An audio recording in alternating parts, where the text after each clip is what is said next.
ప్రార్థన చేసుకుందామండి. మహాపరిశుద్ధుడు అయిన మా కన్న తండ్రి,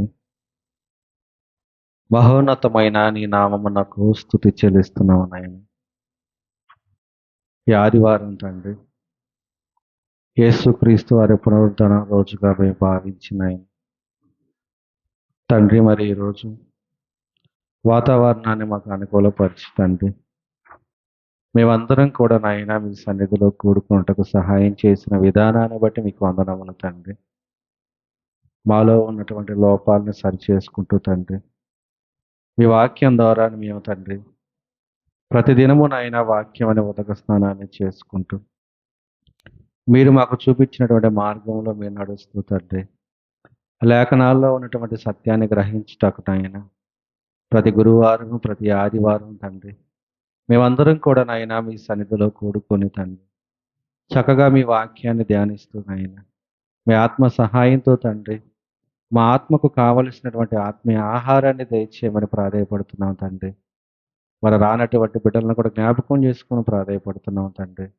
మరి చక్కగా వారికి కూడా నాయన త్వరగా యొక్క ప్రాంగణంలోకి వచ్చి మీ సన్నిధిలో నాయన నిలవబడి తండ్రి మరి చక్కగా మీ వాక్యాన్ని విని వారి హృదయాలు మార్చుకొని వారి కుటుంబాలు కట్టుకున్నటకు సహాయం చేయమని ప్రాధేయపడుతున్నాం తండ్రి. తలలో వచ్చినటువంటి ప్రతి బిడ్డను కూడా జ్ఞాపకం చేసుకొని ప్రాధేయపడుతున్నాం నాయన.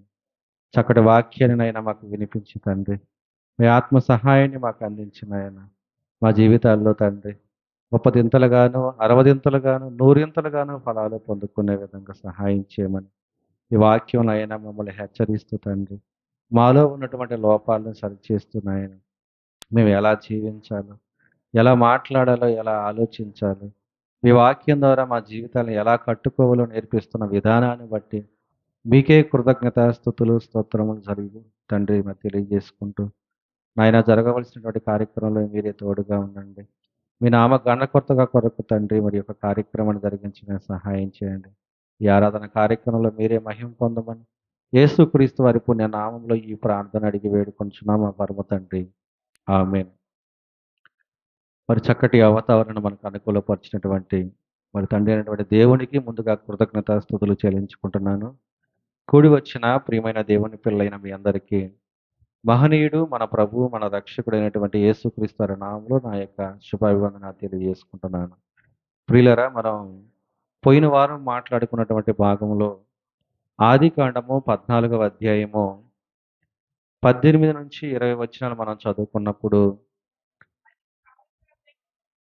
అందులో ప్రియమైన దేవుని వాళ్ళరా మరి మెల్కీసెదెకు అనేటువంటి ఒక యాజకుడు మరి ఆయన అబ్రహాం గారి దగ్గరికి వచ్చి ఒక రొట్టె ద్రాక్ష రసాన్ని ఇచ్చి మరి ఆయన దీవించిన విధానాన్ని మనం చూసినప్పుడు ఆ యొక్క మెల్కీసెదెకు అనేటువంటి ఆయన ఎవరు అని మనం ఆలోచించినప్పుడు ఆ మెల్కీసెదెకు అనేటువంటి ఆయన మన ప్రభు అయినటువంటి యేసుక్రీస్తు వారు అనేటువంటి విషయాన్ని మనము ఆలోచించాము. మరి ఎలా ఆయన యేసుక్రీస్తు వారు అనటానికి చాలా ఆధారాలను మనం చూయించుకుంటూ ఆయన నిరంతరము దేవునికి సేవకుడిగా యాజకుడిగా ఉన్నాడని మరి ఆ యొక్క యేసుక్రీస్తు వారు అని మనం తెలుసుకున్నటకు ఎన్నో లేఖనాలని మనము ఆలోచించినటువంటి విధానంలో ఆ యొక్క మెల్కీసెదెకు అనేటువంటి ఆయన ప్రభు అయినటువంటి యేసుక్రీస్తు వారిని మనము తెలుసుకున్నాము. అయితే ఆ యొక్క దీవించిన తర్వాత ప్రియమైన దేవుని వాళ్ళరా మరి ఆ 20వ వచనం చివరి భాగాన్ని చదివితే అబ్రహాం గారు ఆ యొక్క మెల్కీసెదెకు అనేటువంటి యేసుక్రీస్తు వారికి అప్పుడు అతడు అన్నిటిలో ఇతనికి 10వ వంతు ఇచ్చెను. చూసారా? అంటే అబ్రహాం గారు ఆ యొక్క మెల్కీసెదెకు అనేటువంటి ఆయనకి ఏమి ఇచ్చారంట? 10వ వంతు ఇచ్చాడనమాట. అయితే ప్రియమైన దేవుని వాళ్ళరా ఈ యొక్క 10వ వంతు ఇవ్వాలి అనేటువంటి దశమ భాగం గురించి మనం మాట్లాడుకుందాం అనుకున్నాం కదా. అయితే ఈ రోజున మనం మాట్లాడకపోయేటువంటి అంశం ఏంటంటే దశమ భాగము దాని ప్రాముఖ్యత, క్రొత్త నిబంధనల ప్రకారము దశమ భాగము ఎంత ఇవ్వాలి, అదే కదా మనం మాట్లాడుకోవాలనుకుంది. అయితే ప్రియమైన దేవుడు వాళ్ళరా సంఖ్యాకాండము 18వ అధ్యాయము 20వ వచనం చదవండి. సంఖ్యాకాండము మరియు యెహోవా అహరోనుతో ఇట్లనెను, వారి ద్వేషములో మీకు స్వాస్థ్యము కలదు. వారి మధ్యను నీకు పాలు ఉండదు. ఇజ్రాయిలీల మధ్యను నీ పాలు, నీ స్వాస్థ్యము నేనే అని దేవుడు మాట్లాడుతున్నాడంటే చూడండి. అయితే నేను చదువుతున్నాను చక్కగా చూడండి. యెహోవా అహరోనుతో ఇట్లనెను, వారి దేశములో నీకు స్వాస్థ్యము కలుగదు. అంటే ఏదైతే దేవుడు ఇజ్రాయేలు ప్రజలు ఐగుప్తు దేశంలో బానిసత్వంగా ఉన్నటువంటి వారిని అబ్రహాం గారికి ఇచ్చినటువంటి వాగ్దాన ప్రకారంగా వారు 400 సంవత్సరములు చెరలో ఉంటారని దేవుడు ముందుగానే తెలియపరిచాడు ప్రియమైన దేవుని వాళ్ళరా.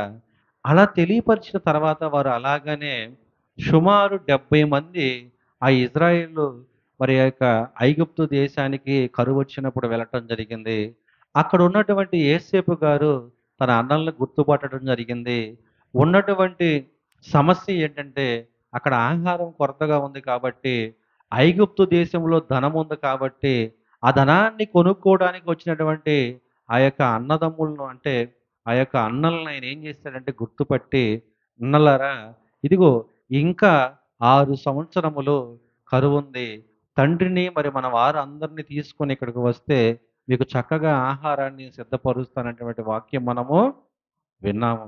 అయితే వారందరూ కూడా అందరూ కూడా మరి ఐగుప్తు దేశం వచ్చిన తర్వాత ప్రియమైన దేవుని వాళ్ళారా, వారు సుమారు 430 సంవత్సరాలు అక్కడ ఉండటం జరిగింది.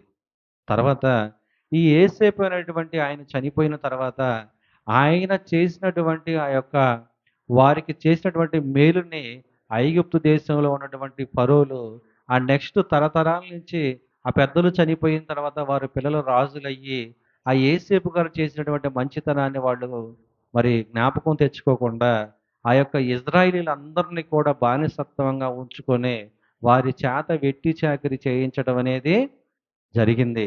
చూసారా? అంటే 430 సంవత్సరాలు సుమారు వాళ్ళు బానిసలుగా ఉన్నప్పుడు, మరి దేవుడు వారి యొద్దకు వచ్చి, మోషే గారిని నియమించి, ఆ యొక్క ఐగుప్తు దేశం నుండి కానాను దేశానికి నడిపించడానికి పట్టినటువంటి కాలం ఎంత? 400 సుమారు 40 సంవత్సరాల ప్రియమైన దేవుని వాళ్ళరా.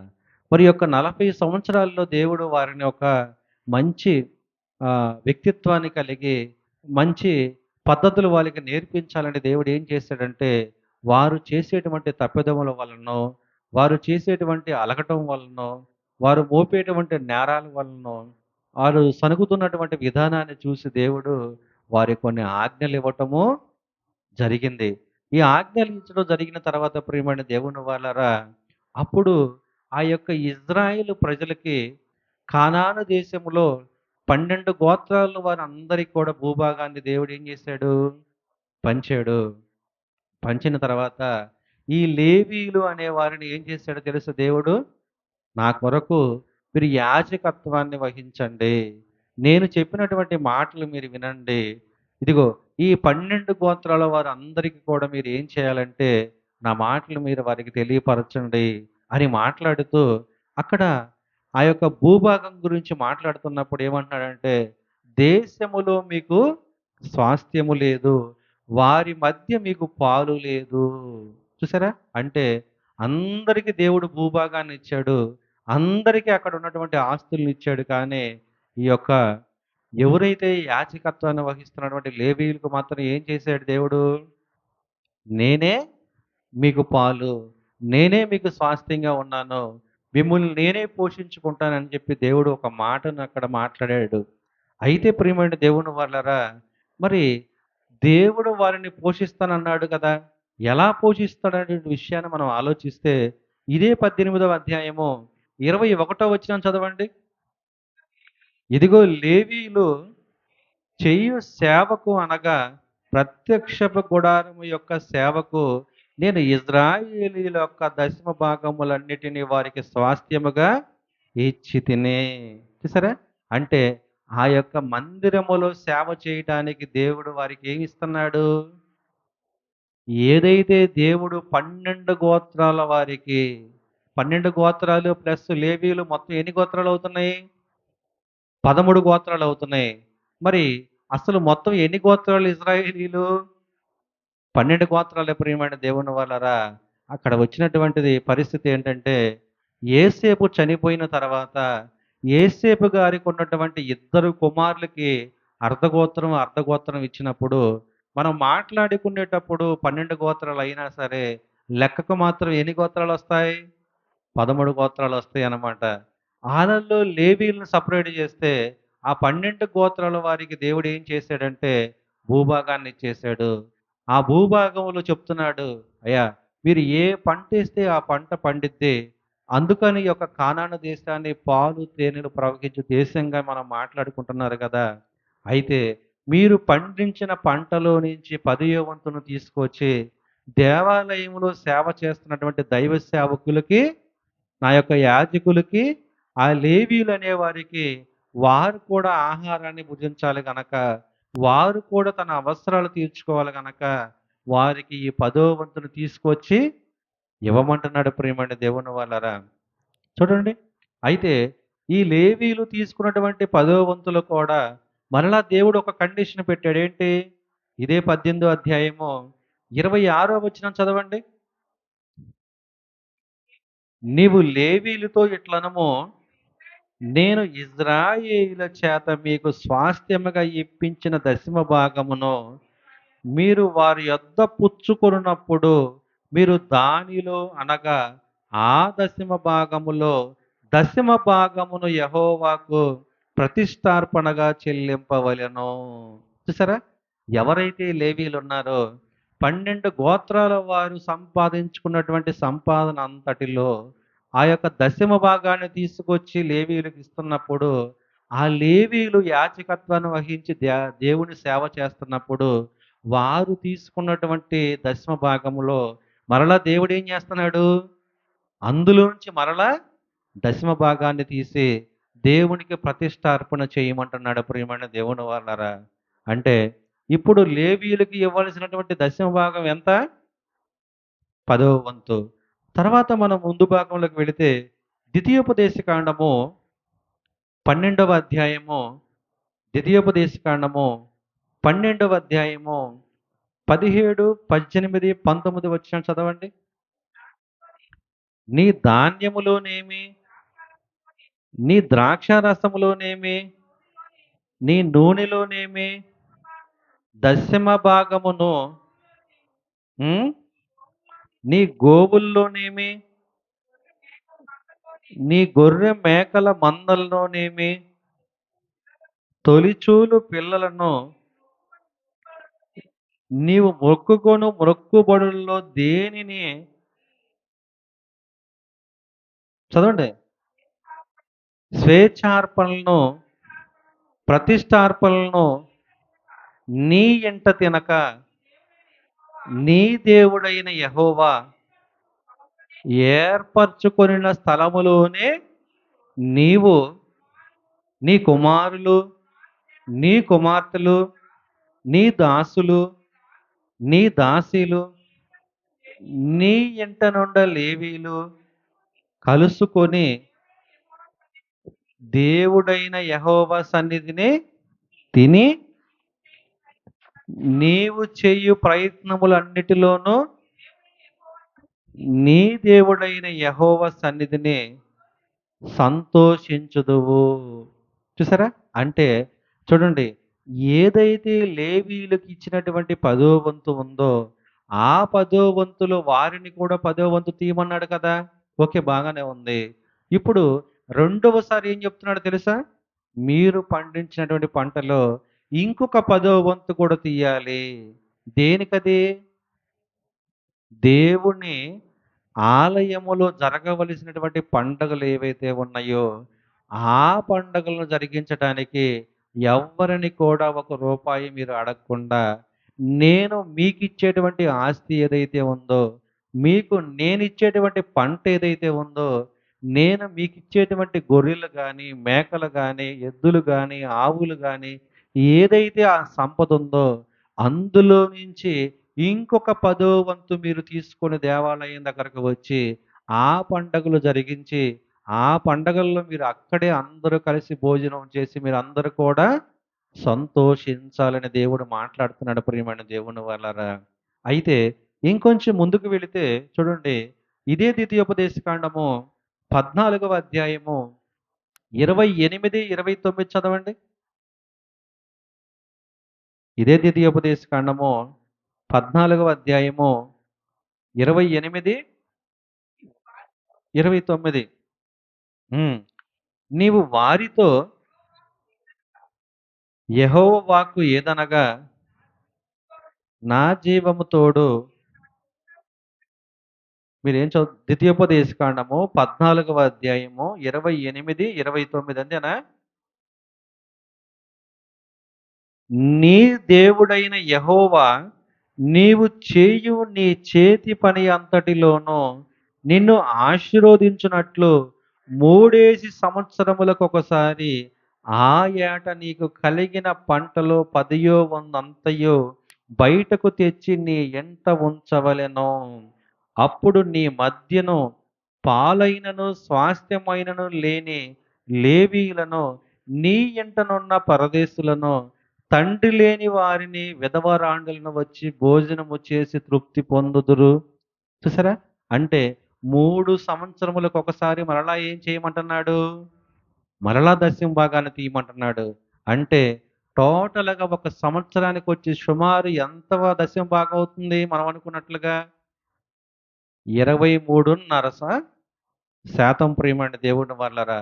అంటే దేవుడు ఇచ్చినటువంటి ఆస్తిలో ఆ వచ్చినటువంటి ధనంలో గాని, అంటే ధాన్యంలో గాని, సోపులో గాని, లేదంటే జంతువులైనా, పక్షులైనా ఏదైనా ఆ యొక్క దేవుడు వాటిని మరి వారిని పోషిస్తూ ఆ యొక్క భూభాగంలో వారు ఏ పంటేస్తే ఆ పంట పండుతూ చక్కగా వారి కుటుంబాలు ఆశీర్వదింపబడుతున్నప్పుడు దేవుడిచ్చినటువంటి ఆ యొక్క సంపదలో నుండి దేవుడు ఎన్నో వంతు తీసుకురమ్మంటున్నాడు? సంవత్సరానికి ఒక్కసారి 23.5. అర్థమవుతుందా? అంటే ఒక 10% దేనికి? సేవ చేసేటువంటి లేవీయులకి. ఇంకొక 10% దేనికి? ఏదైతే దేవాలయంలో చేయవలసినటువంటి పండగలు ఏవైతే ఉన్నాయో, ఆ పండగలను జరిగించడానికి. మరి మనం అనుకున్నట్లుగా 3 సంవత్సరములకు ఒకసారి 10వ వంతంటే సుమారు 3.5 అవుతుంది కాబట్టి, ఆ 3.5 దేనికో తెలుసా? నీ ఇంటనున్నటువంటి పరదేశులు ఎవరైతే ఉన్నారో, వారికి ఇక్కడ ఏ స్వాస్థ్యము ఉండదు కాబట్టి, తల్లిదండ్రులు లేనటువంటి పిల్లలు ఎవరైతే ఉన్నారో, విధవరాండ్రులు ఎవరైతే ఉన్నారో, వారు చక్కగా భోజనము చేసి తిని తృప్తి చెందటానికి నీవేం చేయాలి? నేను నీకిచ్చినటువంటి సంపదలో నీవు వాటిని తీసి ప్రక్కన పెట్టాలి. ఇది ఆజ్ఞ కాదా? ఆజ్ఞ ప్రియమైన దేవుని వాళ్ళరా. ఎందుకు ఆజ్ఞ ఇచ్చాడో తెలుసా? అక్కడ కానాను దేశములో ఏ పంటేస్తే ఆ పంట ఎలా పండిద్దంట? చూసారా? అయితే వేగుల వారిని పంపించినప్పుడు వాళ్ళు ద్రాక్ష గెలను ఎలా తీసుకొచ్చారు? కావిడి వేసుకొని ఇద్దరు ఆ యొక్క ద్రాక్ష గెల గుత్తిని వాళ్ళు మోసుకు వచ్చారంటే ఎంత సారవంతమైనటువంటి భూమిని దేవుడు వాళ్ళకి ఇచ్చాడో మనకు అర్థమవుతుంది.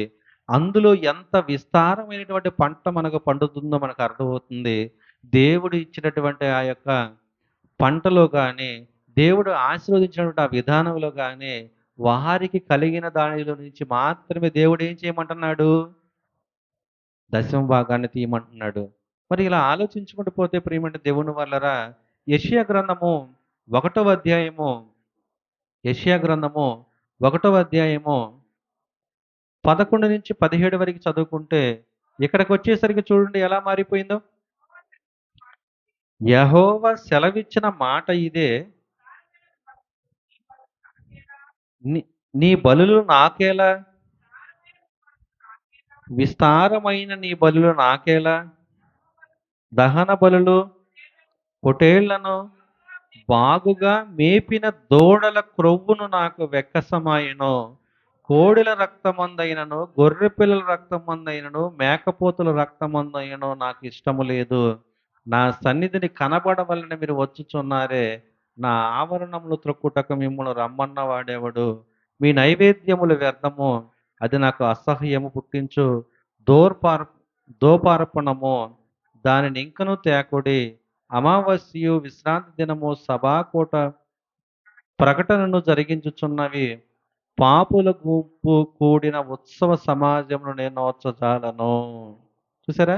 తర్వాత మీ అమావాస్య ఉత్సవములు నియమకాలములను నాకు హేయములు, అవి నాకు బాధాకరములు, వాటిని సహింపలేక విసిగి ఉన్నాను. చూసారా? అంటే ఇక్కడ దేవుడు యెషయా గ్రంథానికి వచ్చేసరికి ఏమవుతుందో తెలుసా? ఆ రోజు ఐగుప్తు దేశం నుండి కానాను దేశానికి వచ్చి దేవుడు స్వాస్థ్యంగా భూభాగం ఇచ్చినప్పుడు కొంతకాలం వారు బాగానే ఉన్నారు కానీ, ఆ తర్వాత ప్రియమైన దేవుని వలరా కొద్ది కాలానికి వారి మనసు ఏమైంది? మారిపోయింది. ఆ మారిపోయి వాళ్ళు ఏం చేస్తున్నారు తెలుసా? ఇదిగో ఏదైతే దేవుడికి ఇవ్వవలసినటువంటి ఆ యొక్క దశమ భాగాన్ని వాళ్ళు ఇస్తున్నారు కానీ, దేవుడు మరి ఆజ్ఞల రూపకంగా వారు చేయవలసినటువంటి మంచి పనులు ఏదైతే ఉన్నాయో, చెడు పనులు మీరు చెయ్యమాకండి అని దేవుడు చెప్పినవి ఏవైతే ఉన్నాయో, ఆ మంచి పనులు చేయటం అనేది వాళ్ళు ఏం చేశారు? వదిలేసేసారనమాట. అంటే వారికి ఇష్టానుసారంగా వారు బ్రతుకుచున్నారు. దేవుడికి అయిష్టంగా బ్రతుకుచున్నారు. ఆఖరికి దేవుడికి కోపం పుట్టించే విధంగా వారి మనస్సులు మారిపోయినాయి. కానీ వాళ్ళు ఏం చేస్తున్నారు తెలుసా? దశమ భాగాలు కానీ కరెక్ట్‌గా తీసుకొచ్చి ఇచ్చేస్తున్నారు. మరి ఏదైతే మరి బలిపీఠం మీద అర్పణలు చేయాలో, ఆ అర్పణలన్నీ కూడా వాళ్ళు ఏం చేస్తున్నారు? కరెక్ట్ టయానికి తీసుకొచ్చి అన్నీ అర్పిస్తున్నారు గానీ, వారి మనస్సు మాత్రం దేవునికి దూరంగా ఉంది ప్రియమైన దేవుని వారలారా. ఆ దూరంగా ఉన్నప్పుడు చూసి దేవుడు ఏం చేస్తున్నాడో తెలుసా? ఇదిగో మీరిచ్చేటువంటి ఈ దశమ భాగములైనా, మీరు చేసేటువంటి ఈ యొక్క ఆహ్ కోడెలను గాని, గొర్రెలను గాని, మీరిచ్చేటువంటి బలులు గాని, అర్పణలు గాని, ఇవన్నీ కూడా మరి నా కోసం చేసేటువంటి ఈ పండగలన్నీ కూడా మీరు ఎలా చేస్తున్నారో తెలుసా? ఏదో నామకార్థంగా చేస్తున్నారు గానీ, మీ ఇష్టపూర్వకంగా, మనఃపూర్వకంగా దేవుని యొక్క ఆలయములోకి వచ్చి, అయ్యా! నేను తప్పు చేశాను, నాకు పాప క్షమాపణ కావాలి అని మనఃపూర్వకంగా దేవుని యొద్దకు వచ్చి తప్పులు ఒప్పుకొని, పాప క్షమాపణ నిమిత్తం గొర్రె పిల్లనో, గువ్వనో, పొట్టేలునో దేనినైనా సరే అర్పణ అర్పించే విధంగా ఉంటున్నారా అంటే, అలా ఉండట్లేదు ప్రియమైన దేవుని వాళ్ళరా. అలా ఉండకపోగా ఏం చేస్తున్నారు? వారికిష్టం వచ్చినట్టు వారు బ్రతుకుచున్నారు. దేవుడికి కోపం పుట్టిస్తున్నారు. కానీ ఇచ్చేటువంటి దశమ భాగాలైనా, ఏదైనా అర్పణలైనా ఖచ్చితంగా టయానికి మాత్రం తీసుకువచ్చి ఇస్తున్నారు. అందుకని దేవుడేమని మాట్లాడుతున్నాడో తెలుసా? అవన్నీ మీరు చేస్తున్నారు. వాటి వలన నాకు ఏమి కూడా ఇష్టము లేదు. మీరు అవన్నీ చేయవలసిన అవసరం లేదు. ముందు మీ హృదయం మారాలి అని దేవుడు మాట్లాడుతున్నాడు. ఇంకొంచెం కాలం ముందుకు వెళితే ప్రియమైన దేవుని వల్లరా నెహెమ్యా గ్రంథము 10వ అధ్యాయము 37వ వచనంలో నెహెమ్యా గ్రంథము 10వ అధ్యాయము 37వ వచనంలో చదవండి. ఇదియు గాక మా పిండిలో ప్రథమ ఫలము, ప్రతిష్టార్పణలు, సకల విధములైన వృక్షముల ఫలములు, ద్రాక్షారసము, నూనె మొదలైన వాటిని మా దేవుని మందిరము గదులలోనికి యాజకుల యొద్దకు తెచ్చినట్లుగాను మా భూమి పంటలో 10వ వంతు లేవీయుల యొద్దకు తీసుకొని వచ్చునట్లుగా ప్రతి పట్టణములోనున్న మా పంటలో 10వ వంతును ఆ లేవీయులకు ఇచ్చినట్లు నిర్ణయించుకుంటుమే. చూసారా? అంటే యెషయా గ్రంథానికి వచ్చేసరికి ఏం జరుగుతుంది? అన్ని తీసుకువస్తున్నారు కానీ మనఃపూర్వకంగా మాత్రం తీసుకురావట్లేదు. ఈ నెహెమ్యా గారు వచ్చే టయానికి అసలు వాటిని పాటించడం అనేదే పక్కన పెట్టేసారు ప్రియమైన దేవుని వల్లరా. ఎప్పుడైతే నెహెమ్యా గారు వచ్చారో మరలా ధర్మశాస్త్రాన్ని మళ్ళీ వాళ్ళకి నేర్పి చక్కగా దేవుడు ఒకప్పుడు ఇలా మనల్ని పెద్దలను చేయమన్నాడు. మనం అందరం ఇలా ఉండాలి. ఇదిగో ఈ యొక్క దశమ భాగాలు ఇవ్వటం వలన దేవుడు వాక్యం అనేది అనేకులకు మనం ప్రకటించవచ్చు. అదే దశమ భాగాలు ఇవ్వటం వలన పండగలు మనం చేసుకోవచ్చు. అదే దశమ భాగాలు ఇవ్వటం వలన ఎవరైతే విధవరాండ్రులు ఉండారో, తల్లిదండ్రులు లేనటువంటి పిల్లలు ఉన్నారో, పరదేశులుగా వచ్చి మన దేశంలో నివసించేటువంటి వారున్నారో, వారికి కూడా మంచి భోజనం మనము పెట్టి వారిని కూడా తృప్తి చెందవచ్చు, తృప్తిపరచవచ్చని నెహెమ్యా గారు ఎప్పుడు అయితే మాట్లాడాడో, మాట్లాడినప్పుడు ప్రియమైన దేవుని వాళ్ళరా, వారందరూ కూడా మరలా ఏం చేశారు? ఒక నిర్ణయానికి వచ్చారనమాట.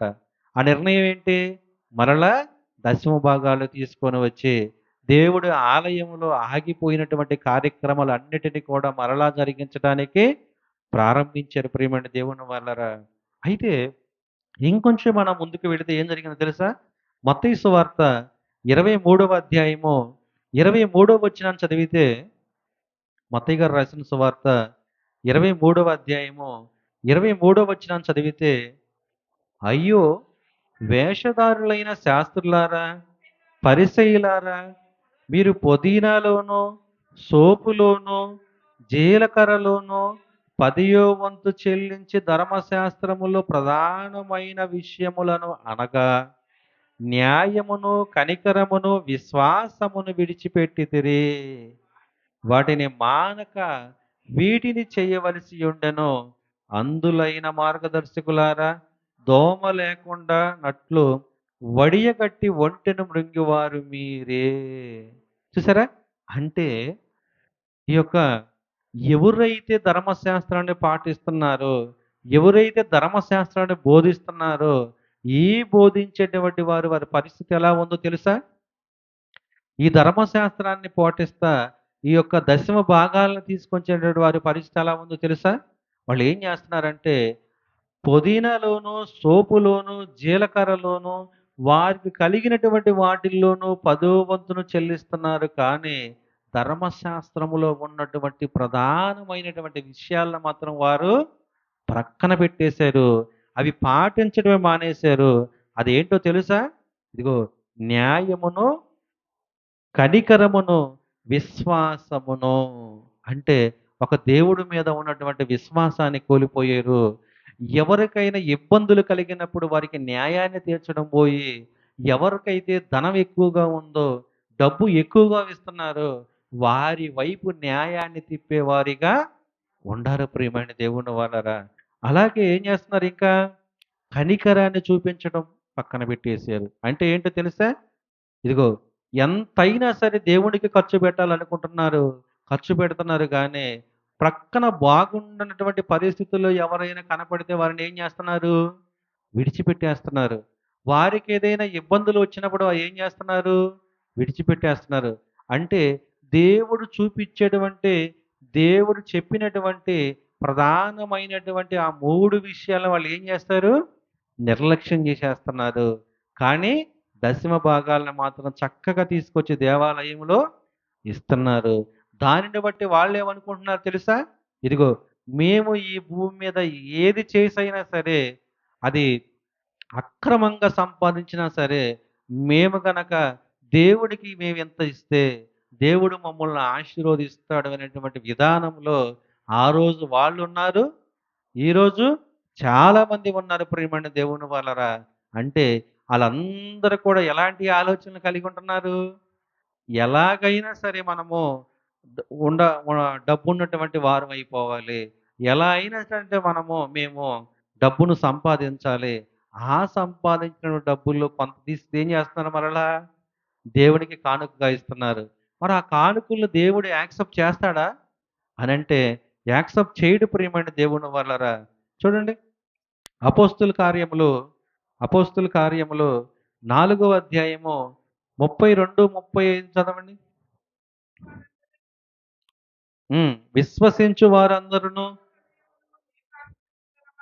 ఏక హృదయమును, ఏకాత్మను కలవారై ఉండిరి. ఎవడును తనకు కలిగిన వాటిలో ఏదయో తనదని అనుకోలేదు. వారికి కలిగి ఉన్నదంతయు వారికి సమిష్టిగా ఉండెను. ఇదియుగాక అపోస్తలులు బహుబలముగా ప్రభు అయినటువంటి యేసు పునరుద్ధానమును గూర్చి సాక్ష్యం ఇచ్చిరి. ఆయన కృప, దైవ కృప అందరి యందు అధికముగా ఉండెను. భూములైనను ఇండ్లైనను కలిగిన వారందరూ వాటిని అమ్మిన వాటి వెల తెచ్చి అపోస్తుల పాదముల యొద్ద పెట్టుచూ వచ్చిరి. వారు ప్రతి వానికి వాని అక్కర కొలది పంచిపెట్టిరి గనుక వారిలో ఎవనికిని కొదువు లేక పోయెను. చూసారా? అంటే యేసుక్రీస్తు వారు వచ్చిన తర్వాత యేసుక్రీస్తు వారు చెప్పినటువంటి మాటలు విని దేవుడు మనల్ని ఎలా ఉండమన్నాడు, ఏం చేయమన్నాడు, ఆ మాటలు విన్న తర్వాత వాళ్ళు ఏం చేశారు? వాళ్ళ హృదయాన్ని మార్చుకున్నారు కొంతమంది. మార్చుకొని యేసుక్రీస్తు వారిని సొంత రక్షగా అంగీకరించారు. సంఘములో చేర్చబడ్డారు. సంఘములో చేరిన తర్వాత క్రొత్త నిబంధనలో వాళ్ళు ఏం చేస్తున్నారు? దశమ భాగాలు ఇస్తున్నారా? కాదు ప్రియమైన దేవుని వాళ్ళరా. మరి ఏం చేస్తున్నారు తెలుసా? ఏక హృదయము కలిగి ఏక ఆత్మయు గలవారై ఉండి ఎవడును తనకు కలిగిన వాటిలో ఏదియు తనదనుకోలేదు.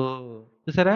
అంటే ఎవరికి ఎక్కువ ఆస్తి ఉన్నా, కొంతమంది ఆస్తి లేకపోయినా వాళ్ళు ఏం చేశారో తెలుసా? ఆ మొదటి సంఘంలో ఉన్న వారందరూ కూడా వారి దగ్గర ఉన్నటువంటి చర స్థిరాస్తులు అమ్మి వాటిని వెలదెచ్చి అపోస్తుల పాదాల యొద్ద పెట్టేరి. అంటే దైవ సేవకులు ఎవరైతే ఉన్నారో అపోస్తులుగా వారి పాదాల దగ్గర ఏం చేశారు వీళ్ళు? తనకున్న ఆస్తి అంతా అమ్మి తీసుకొచ్చి పెట్టారు ప్రియమైన దేవుని వాళ్ళరా. అలా పెట్టిన తర్వాత వాళ్ళు ఏం చేశారు అపోస్తులు? వాళ్ళ సొంత కార్యక్రమాలకు ఏమైనా వాడుకున్నారా? లేదు. సంఘములో ఎవరైతే పేదలైన వారు ఉన్నారో, సంఘములో అందరూ కూడా అది డబ్బున్నవారు అని, డబ్బు లేనివారనే భేదము లేకుండా ఎవరి అవసరాలను వారికి తీర్చారు ప్రియమైన దేవుని వాళ్ళరా. అంటే క్రొత్త నిబంధనలో యేసుక్రీస్తు వారు చనిపోయిన తర్వాత, ఆయన ఆరోహణమైన తర్వాత యేసుక్రీస్తు వారు చెప్పినటువంటి మాటలు ఫలిస్తున్నాయా అంటే ఖచ్చితంగా ఫలించినాయి. ఆ అపోస్తలులు అలాగే చేశారు. అలాగే సువార్త ప్రకటించారు. ఆ సువార్త ప్రకటిస్తానే వచ్చినటువంటి డబ్బులను వాళ్ళు ఏం చేశారో తెలుసా? ఒక్క రూపాయి కూడా వాళ్ళ అవసరాలకి వాళ్ళు దాచుకోవడానికి ఖర్చు పెట్టుకోకుండా కేవలం వాళ్ళకి ఉన్నటువంటి అవసరాలు తీర్చుకోవడానికి మాత్రమే ఆ డబ్బును ఏం చేశారు? ఉపయోగించుకున్నారు. ఎవరికైనా సంఘంలో అనారోగ్యం ఉందనుకోండి, వారిని బాగు చేసుకున్నారు. ఎవరికైతే ఆహారం కొరతగా ఉందో వారికి ఆహారాన్ని ఇచ్చారు. అలాగా వారు ఏం చేశారో తెలుసా? వారు ఉన్న అంతా కూడా ఇది నాది, ఇది నీది అని అనుకోకుండా అందరూ కలిసి సమిష్టిగా వారికి ఉన్నదంతయు కూడా చక్కగా ఉన్నటువంటి ఆ యొక్క ధనాన్ని వాళ్ళు వాడుకున్నారు ప్రియమైన దేవుని వాళ్ళరా. ఒకవేళ ఈరోజు అలాంటి పరిస్థితి ఏమైనా ఉందా? ఎవరినైనా ఒక దైవ సేవకులను నమ్మి మన దగ్గర ఉన్నటువంటి ఆస్తి అంతా అమ్మేసి వాళ్ళ చేతిన పెడితే వాళ్ళు తిరిగి మన వైపు చూసేటువంటి పరిస్థితి ఏమైనా కనపడుతుందా? కనపడట్లేదు. మరి ఏం చేయాలి ఇప్పుడు? మనం ఆలోచిస్తే ఇంకొంచెం ముందుకు వెళ్తే దేవుడు అంటున్నాడు చూడండి, కొరింథీయులు రాసినటువంటి మొదటి పత్రిక 16వ అధ్యాయము 1-3 చదవండి. కొరింథీయులకు రాసినటువంటి మొదటి పత్రిక 16వ అధ్యాయము 1వ వచనం నుండి 3వ వచనం వరకు. చూడండి, చందా విషయానికి వచ్చేసరికి ఏమని మాట్లాడుతున్నాడు చూడండి. పరిశుద్ధుల కొరకైన చందా విషయమైతే నేను గలతీయుల సంఘములకు నియమించిన ప్రకారము మీరుని చేయుడి. నేను వచ్చినప్పుడు చందా పోగు చేయకుండా ప్రతి ఆదివారమున మీలో ప్రతి వాడును తాను వర్ధిల్లిన కొలది తన యొద్ద కొంత సొమ్ము నిలవ చేయవలెను. నేను వచ్చినప్పుడు మీరు ఎవరిని యోగ్యులని ఎంచి పత్రికలు ఇత్తురో వారి చేత మీ ఉపకార ద్రవ్యమును యెరూషలేమునకు పంపుదును. చూసారా? అంటే ఇక్కడ ఏం చేస్తున్నారు? ఈ యొక్క పౌలు గారు ప్రియమైన దేవుని వల్లరా ఆయన కొరింథీ సంఘానికి రాస్తున్నటువంటి ఉత్తరంలో నేను గలతీయులకు చెప్పినటువంటి మాటలు మీరు జ్ఞాపకం చేసుకోండి. వారికి ఇచ్చినటువంటి ఆ యొక్క నియమించిన ప్రకారము ఆ సంఘానికి ఏదైతే నేను నియమించానో, ఆ నియమించిన ప్రకారం మీరు కూడా చేయండి. అదేంటంటే పరిశుద్ధుల కొరకైనటువంటి చందా. అంటే ఇక్కడ దశమ భాగం ఉందా అని ఆలోచిస్తే లేదు ప్రియమైన దేవుని వాళ్ళారా. మరి ఏముంది ఇక్కడ? మీరు వర్ధిల్లిన కొలది మీరు ఎంత ఇవ్వాలని దేవుడికి అనుకుంటున్నారో, ఆ యొక్క డబ్బులు మరి దేవుని సేవకు ఉపయోగించేటువంటి పరిస్థితిలో వెళ్ళిపోతుంది. అలాగే ఎవరైతే ఏదైనా సంఘములో ఎవరైనా ఇబ్బందులుగా ఉన్నారేమో అని గుర్తించి, ఆ సంఘానికి ఇక్కడ నుంచి డబ్బులు పంపించేటువంటి పరిస్థితి కనపడుతుందా లేదా? అవునా? ఈరోజు ఏదైనా సంఘంలోళ్ళు బాగా ఇబ్బంది పడుతున్నారనుకుంటే, పక్క సంఘంలో ఉన్నవాళ్ళొచ్చి, "అయ్యా! మా దగ్గర ఈ 50,000 ఉన్నాయి వాడుకోండి" అని ఎవరైనా ఇచ్చేటువంటి పరిస్థితి కనపడుతుందా? నీకు కోట్ల ఆస్తి ఉన్నా కూడా ప్రియమైన దేవుని వల్లరా, ఒక్క రూపాయి కూడా పక్కవారికి ఇచ్చేటువంటి పరిస్థితి లేదనమాట. అంటే ఎందుకు ఈ భేదాలొచ్చేసినాయి? నీ సంఘము నీది, నా సంఘము నాది. కానీ ఇక్కడ అపోస్తులైనటువంటి వారు సువార్త ప్రకటించేటప్పుడు వారు ఎలా ఉన్నారు? ఏ ప్రాంతములో ఉన్న క్రీస్తు సంఘమైనా అది దేవుడు సంఘంగానే భావించి, ఎవరికైనా ఇబ్బందులు వస్తే అందరి దగ్గర వర్ధిల్లినటువంటి కొలది ఎప్పుడైతే ధనాన్ని దాచిపెడుతున్నారో, ఆ ధనములో ఏ సంఘానికైతే డబ్బు అవసరత ఉందో, ఆ యొక్క సంఘానికి ఈ ధనాన్ని వాళ్ళు ఏం చేస్తున్నారు? పంపిస్తున్నారు. అందుకనే యెరూషలేములో ఉన్నటువంటి వారికి ఇబ్బందుంది. ఇదిగో మీరు పోగు చేసినటువంటి ఈ డబ్బుల్ని మీరు చెప్పిన విధంగా ఒక మంచి వ్యక్తిని ఎన్నుకొని, ఆ వ్యక్తి ద్వారా యెరూషలేమునకు ఈ డబ్బును పంపిద్దాము అని మాట్లాడుతున్నాడు. అది కూడా ఎలాగా? ప్రతి ఆదివారము అవునా? ఏమని చెప్తున్నాడు చూడండి ఇక్కడ. రెండో 16వ అధ్యాయము కొరింథీయులకు రాసినటువంటి మొదటి పత్రిక 16వ అధ్యాయము 2వ వచనములో ప్రతి ఆదివారమున మీలో ప్రతి వాడును వర్ధిల్లిన కొలది తన యొద్ద కొంత సొమ్ము నిల్వ చేయవలెను.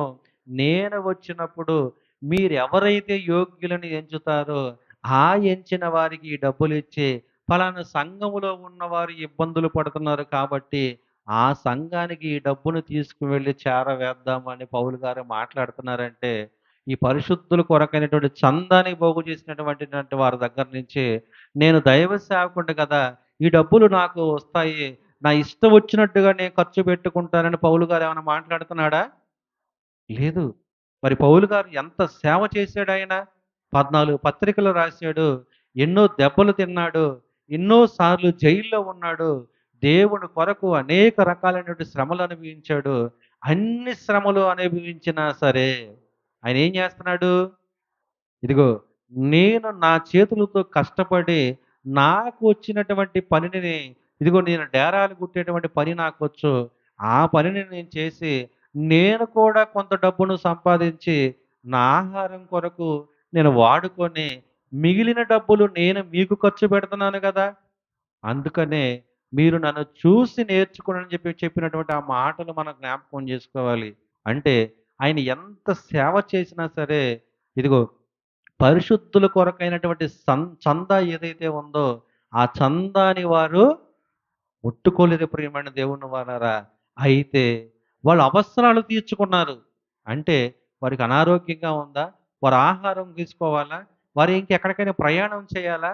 ఇలాంటివన్నీ కూడా వారు అవసరాలు తీర్చుకునే విధంగా ఆ డబ్బులు వాడుకున్నారే తప్ప వారు హోందాగా బ్రతకాలనో, వారు ఇంకేదైనా కొనుక్కోవాలనో, వారి కోరికలు తీర్చుకోవాలనో, ఈ శరీర ఆశలు నెరవేర్చుకోవడానికి ఆ డబ్బులు మాత్రము వాడలేదు ప్రియమైన దేవుని వాళ్ళరా. అలా దేవుని సేవకు వాళ్ళు వాడతా వాళ్ళేం చేశారో తెలుసా?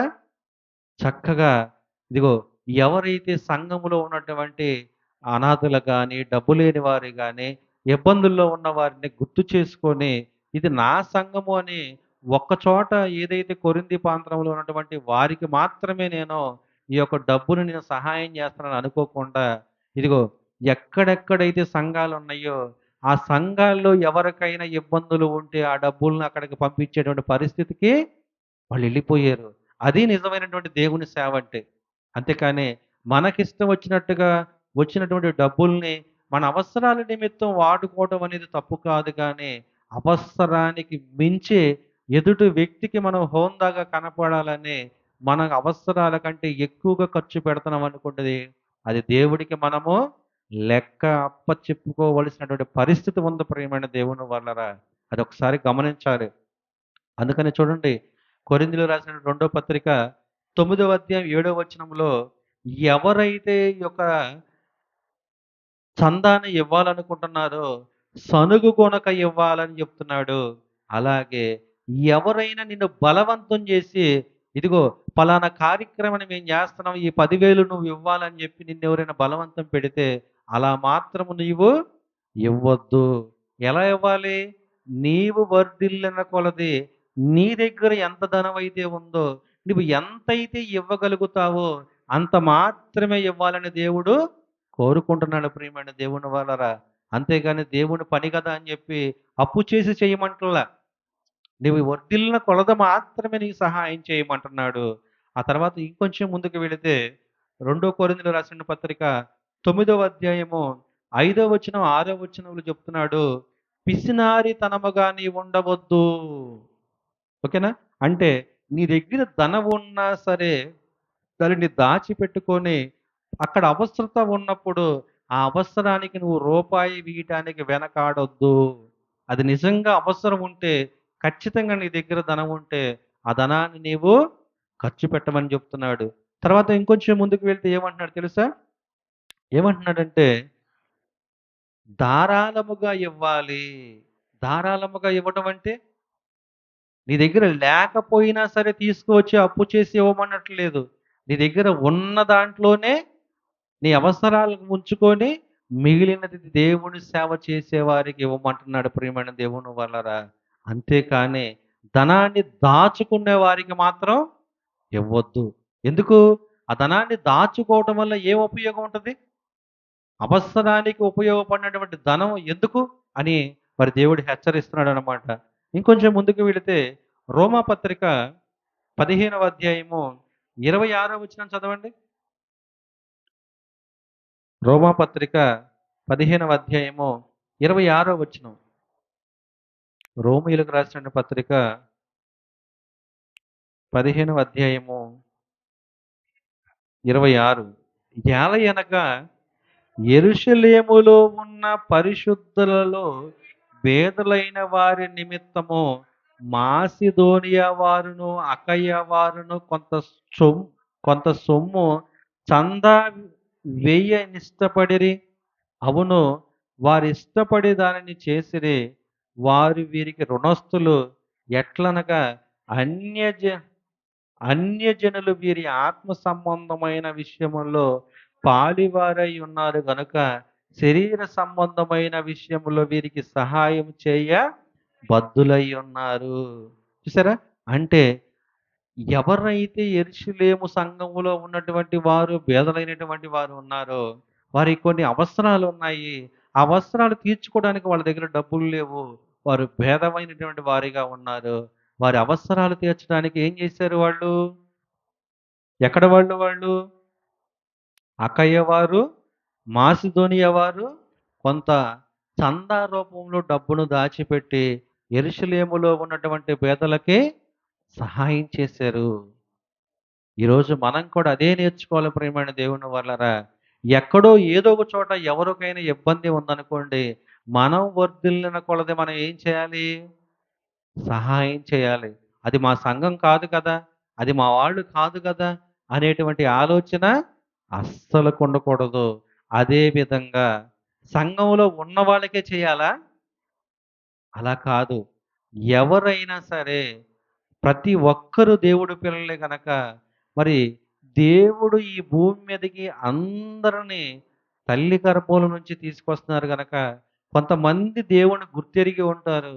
కొంతమంది దేవుణ్ణి గుర్తెరగకుండా ఉంటారు. అయితే గుర్తెరిగినా గుర్తెరగకపోయినా సరే వారికి కావలసినటువంటి అవస్థలు ఖచ్చితంగా మనము తీర్చాలి ప్రియమైన దేవుని వాళ్ళరా. అందుకే చూడండి, విదేశాల్లో నుండి ఎంతోమంది సువార్థికులు ఈ దేశానికి వచ్చి ఎంత సేవ చేశారో తెలుసా? స్కూళ్ళు కట్టించారు, విద్య నేర్పించారు. ఆడపిల్లలకు కూడా మరి విద్యను నేర్పించారు. చక్కగా వైద్యాన్ని అందించారు. మరి చుట్టూ ఉన్నటువంటి పరిస్థితుల్లో వారు ఎలా జీవించాలో, ఎలా మాట్లాడాలో, ఎలా ఆలోచించాలో ప్రతి ఒక్కటి కూడా వాళ్ళు చక్కగా నేర్పించారు అంటే వాళ్ళు ఏం చేశారు? వారి దగ్గర ఉన్నటువంటి ఆస్తిని ఇదిగో ఈ యొక్క భారతదేశానికి వచ్చి ఆ స్వార్థికులు హాస్పిటల్ కట్టించడము, వైద్యం చేయించడము, స్కూళ్ళు కట్టించడము, విద్యాభ్యాసాన్ని నేర్పించడము, చక్కగా మంచి మంచి ఆ యొక్క ఉన్నవారందరికీ కూడా మంచి మాటలు చెప్పి వారి యొక్క మానసిక పరిస్థితిని కుదుటపరిచేటువంటి పరిస్థితికి వెళ్ళిపోయింది. మరి ఆఖరికి మనం మదర్ తెరీసా గారిని చూసుకుంటే ఆమె ఏం చేసింది? ఆమె చాలా సేవ చేసింది. మరి వైద్యాన్ని అందించింది చాలామందికి. అదంతా కూడా దేవుని ప్రేమను గుర్తెరిగినటువంటి ఆమె, మరి అదే ప్రేమను కలిగినటువంటి ఈ ప్రపంచంలో, ఈ భూమి మీద ఉన్నటువంటి వారికి సేవ చేయాలనేటువంటి ఒక నిర్ణయాన్ని తీసుకొని, ఇదిగో నా యొక్క మతానికి సంబంధించిన వారికే నేను సేవ చేస్తానని ఆమె అనుకుందా? అనుకోలేదు ప్రియమైన దేవుని వల్లరా. అలాగే ఈ క్రైస్తవ్యం అనేది మతం కాదు. ఇదేంటది? మార్గము. అంటే లోక పాపముల్లో ఉన్నటువంటి ప్రతి ఒక్క మనిషి కూడా దేవుని మాటల ద్వారా ఆకర్షింపబడి, ఆ యొక్క మాటలకి వారు ఏ స్థితిలో ఉన్నారో వారు తెలుసుకొని, వారి యొక్క మనస్సును మార్చుకొని, చక్కగా మంచి మార్గములో నడవబడటమే క్రైస్తవ్యం ప్రియమైన దేవుని వాళ్ళరా. అందుకనే దేవుని భయమన్నా ఉండాలి, పెద్దల భయమన్నా ఉండాలని మనం మాట్లాడుతూ ఉంటాం. ఈరోజు పెద్దల భయం ఎవ్వరికీ లేదు. కనీసం దేవుని భయమన్నా ఉంటే ఆటోమేటిక్‌గా వాళ్ళు తప్పు చేయటానికి వెనకాడతారు ప్రియమైన దేవుని వాళ్ళరా. మరి ఇలాగే మనం మాట్లాడుకుంటే చూడండి, ఫిలిప్పీయులకు రాసిన పత్రిక 4 అధ్యాయం 3 వచనంలో, ఫిలిప్పీయులకు రాసిన పత్రిక 4 అధ్యాయం 3 వచనంలో మరి ఇక్కడ మాట్లాడుతున్న పరిస్థితి ఏంటంటే, సువార్త పనిచేసే వారికి నువ్వు సహాయం చేయకపోతే సువార్త ప్రకటించడానికి వారు ఎట్లు వెళతారు అని మాట్లాడుతున్నాడు. అంటే ఇదిగో నీ దగ్గర నువ్వు సహాయం చేయలేదనుకోండి సువార్త ప్రకటించే వారికి, వారు మరి మీటింగ్స్ చేయడానికైనా, ఇంకా వేరే ప్రాంతానికెళ్ళి సువార్త ప్రకటించడానికైనా, వాళ్ళు సహాయం చేయకపోతే మరి వాళ్ళ దగ్గర డబ్బులు లేకపోతే వాళ్ళు సువార్త ప్రకటించలేరు కదా! అని మాట్లాడుతూ, ప్రకటింపబడిన వాళ్ళు మరి వెళ్లి ప్రకటించాలంటే సువార్త ప్రకటించే వారికి సహాయకులుగా ఉండాలని దేవుడు మాట్లాడుతున్నాడు ప్రియమైన దేవుని వల్లరా. ఇదే ఫిలిప్పీయులకు రాసిన పత్రిక 4 అధ్యాయము 10వ వచనం నుంచి 13వ వచనం చదువుకుంటే దేవుడు అంటున్నాడు, నీవు ఏ స్థితిలో ఉన్నావో ఆ స్థితిలో నీవు తృప్తిగా కలిగి ఉండటము నేర్చుకోవాలి. అంటే దేవుడు నీకు ఒక స్థితి ఇచ్చాడు అనుకోండి. ఆ స్థితిలో నేను తృప్తిగా ఉండటం నేర్చుకోవాలి కానీ పక్కవారు ఆస్తులు సంపాదించుకున్నారు కదా! నాకు కూడా అవి కావాలని వారితో నీవు పరిగెత్తొద్దు అంటున్నాడు. అంటే దేవుడు ఏం చెప్తున్నాడు? తగిన సమయమందు మిమ్మల్ని హెచ్చిస్తాను. ఆ హెచ్చించే సమయంలోపు మీరు ఏం చేస్తారంటే, పక్కవారిని చూసి వారికిలాగా మేము ఉండాలనేటువంటి ఆశలకు మీరు వెళ్ళొద్దు. మీరు ఏ స్థితిలో ఉంటే ఆ స్థితిలో చక్కగా తృప్తి కలిగి ఉండటం మీరు నేర్చుకోవాలని చెప్పి మాట్లాడుతున్నాడు ప్రియమైన దేవుని వాళ్ళరా. అలాగే చూడండి, రోమిలికి రాసిన పత్రిక 10వ అధ్యాయము 14, 15 వచనాలు చూసుకుంటే ఇక్కడ మాట్లాడుతున్నాడు. వారు విశ్వసింపని వానికి ఎట్లు ప్రార్థన చేయుదురు? వినని వానిని ఎట్లు విశ్వసించుదురు? ప్రకటించువాడు లేకుండా వారు ఎట్లు విందురు? ప్రకటించువారు పంపబడని ఎడల ఎట్లు ప్రకటించుదురు? ఇందు విషయమై ఉత్తమమైన వాటిని గూర్చి సువార్త ప్రకటించు వారి పాదములెంతో సుందరములైనవి. అంటే ఏమని మాట్లాడుతున్నారు తెలుసా? ఇదిగో ఎవరైనా ఒక వ్యక్తి విశ్వసించలేదనుకోండి, ఆ విశ్వసించని వ్యక్తి వాక్యం వింటేనే కదా విశ్వసించేది. అందుకే కదా సువార్త సభలు పెట్టేది. అవునా కాదా?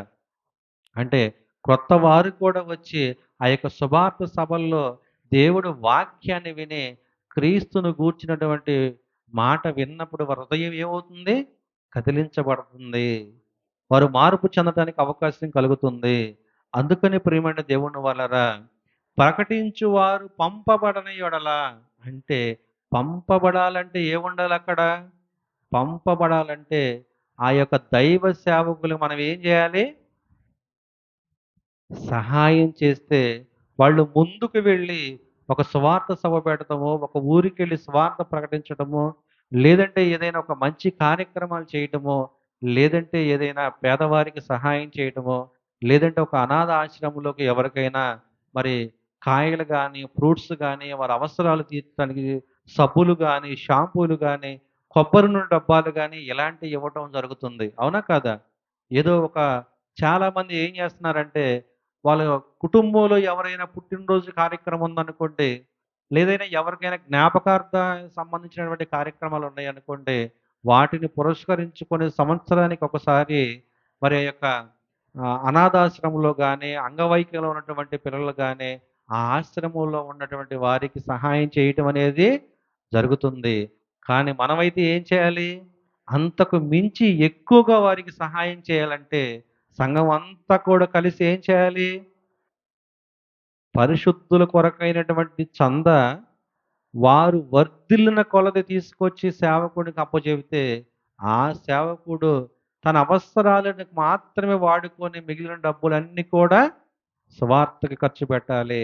ఆ మిగిలిన డబ్బుల్లో మరి లేని వారికి ఖర్చు పెట్టాలి. ఆ మిగిలిన డబ్బుల్లో వెధవరాండ్రులకు ఖర్చు పెట్టాలి. ఆ మిగిలిన డబ్బుల్నే మరి అన్నిటికీ వాడాలి ప్రియమైన దేవుని వాళ్ళారా. ఇవి నావి అని అనుకోకూడదు. అలాంటి మరి దైవ సేవకులు మరి ఎంతోమంది ముందుకు రావాలని మనఃపూర్వకంగా కోరుకుంటున్నాను. మరి ఇలాంటి విషయాలన్నిటిని కూడా మనం జ్ఞాపకం చేసుకుని ప్రియమైన దేవుని వాళ్ళారా, చూడండి యేసుక్రీస్తు వారు ఏం చేశారో తెలుసా? శరీరాన్ని సజీవ యాగంగా బలి అర్పణ చేశాడు. మరి దేవుడేమో చూడండి మనకి దేవుడిచ్చినటువంటి దానిలో మనం ఇష్టపూర్వకంగానే దేవుడు మళ్ళీ తిరిగి ఇవ్వాలని కోరుకుంటున్నాడు గానీ, ఇది ఒక ఆజ్ఞగా మనకేమైనా ఇచ్చాడా? అది ఇజ్రాయేలీయులకు మాత్రమే ఇచ్చాడు. ఆ ఇజ్రాయేలీయులకు కూడా సంవత్సరానికి ఎంత తీయాలి? 23.5 తీయాలన్నమాట. మరి ఈరోజు క్రైస్తవులుగా ఉన్నటువంటి మనకి ఎంత దశమ భాగము అని ఆలోచిస్తే, మనకు దశమ భాగం అనేది ఇంతనే లేదు. మరి ఎంతుంది అని ఆలోచిస్తే, మీరు వర్ధిల్లిన కొలది మీ ఇష్టపూర్వకంగా దేవుని సేవకు పరిశుద్ధుల కొరకు ఉపయోగించబడటానికి, పేదలైనటువంటి వారికి సహాయం చేయడానికి, ఏదైనా ఆశ్రమంలో ఉన్నటువంటి పిల్లలకి ఆహారాన్ని మరి పంచిపెట్టడానికి, వారికి దుప్పట్లు ఇవ్వడానికి, మరి మంచి మంచి కార్యక్రమాలు చేయటానికి మీరు వర్ధిల్లిన కొలది మీరు డబ్బులను తీసుకొచ్చి సేవకు ఇవ్వాలని దేవుడు కోరుకుంటున్నాడు. అంతేకాని దశమ భాగాల పేరిట వచ్చినటువంటి డబ్బులన్నిటిని కూడా ఇవి నావి అని చెప్పి వారి వెనకమాల వేసుకొని వారు కావలసినటువంటి కార్లు, షూట్లు వారికి కావాల్సినవి అన్నీ కొనుక్కుంటున్నారనుకోండి. మరి ఆ సేవకుడిని చూసినటువంటి ఆ విశ్వాసులు ఎలా ఉంటారో తెలుసా? ఇదిగో నేను కూడా నా సేవకుడిలాగా ఉంటే బాగుండు అనుకుంటారు గానీ, వారేమైనా మనసు మార్చుకొని మరి చక్కగా దేవుడు చెప్పినటువంటి వాక్యంలో ఉండాలని కోరుకుంటారా? కోరుకోరు ప్రియమైన దేవుని వాళ్ళరా. అందుకని సేవకుడు అనేవాడు ఎలా ఉండాలో తెలుసా? విశ్వాసులకి మాదిరికరంగా ఉండాలి. విశ్వాసులకి ఒక తండ్రిగా ఉండాలి. దేవుడు వాక్యాన్ని ఉన్నది ఉన్నట్టు ప్రకటించేవాడిగా ఉండాలి. ఆ ఉన్నటువంటి విశ్వాసులందరి ఆత్మలకి ఎవరు కాపరిగా ఉండాలి? దైవ సేవకులు ప్రియమైన దేవుని వల్లరా. అలాంటి దైవ సేవకుల విశ్వాసాన్ని పట్టించుకోలేని పరిస్థితిలో ఉన్నారనుకోండి, అది చాలా ప్రమాదానికి గురి చేస్తుంది. చివరికి దేవుడి దగ్గర సమాధానం చెప్పుకోలేనటువంటి పరిస్థితికి వెళ్ళిపోతుంది. చివరికి ఒక మాటను చూసి మనం ముగించుకుందాం. మార్కు సువార్త 12వ అధ్యాయము. మార్కు గారు రాసిన సువార్త 12వ అధ్యాయము.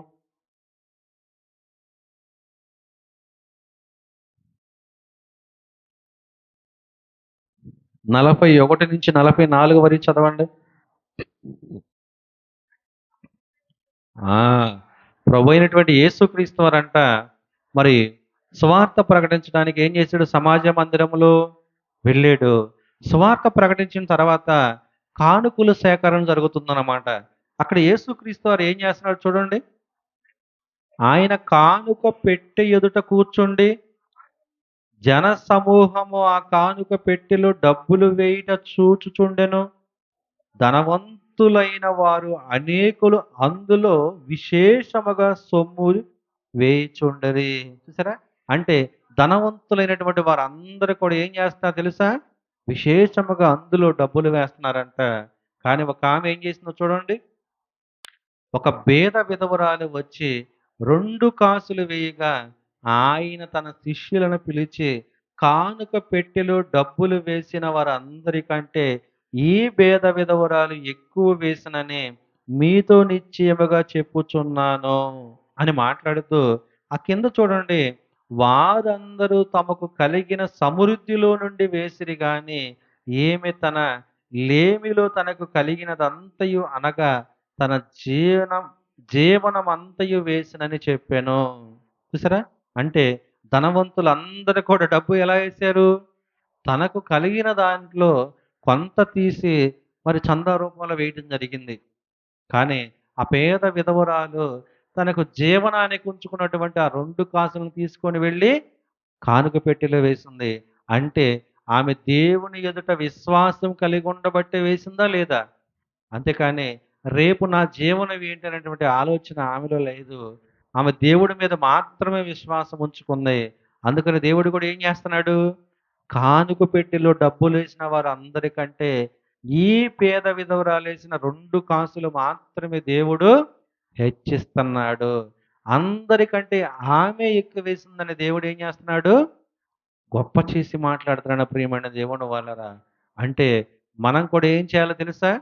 మనకున్న దాంట్లో అంతా తీసుకొని వెళ్లి దేవుని సేవకెయ్యాలా? మరి దీనిని బట్టి ఆలోచిస్తే అలా అని కాదు.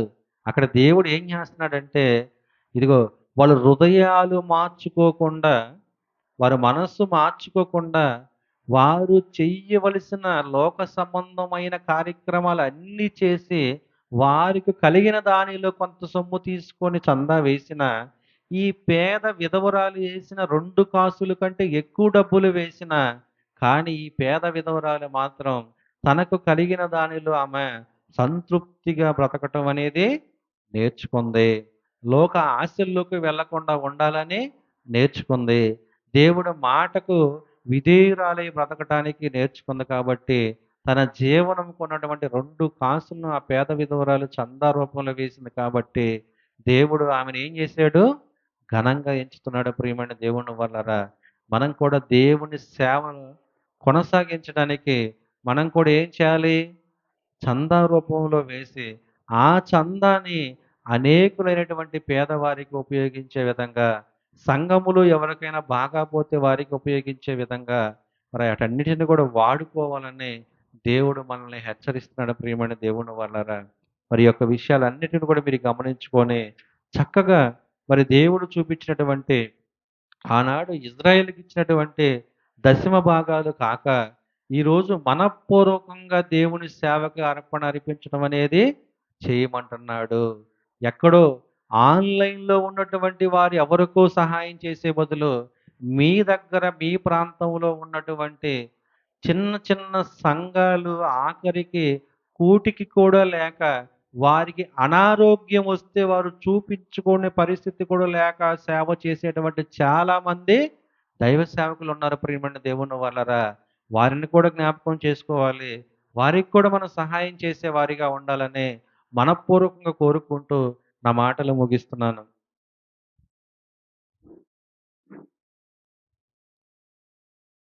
ప్రేమ, కృప, కనికరం కలిగినటువంటి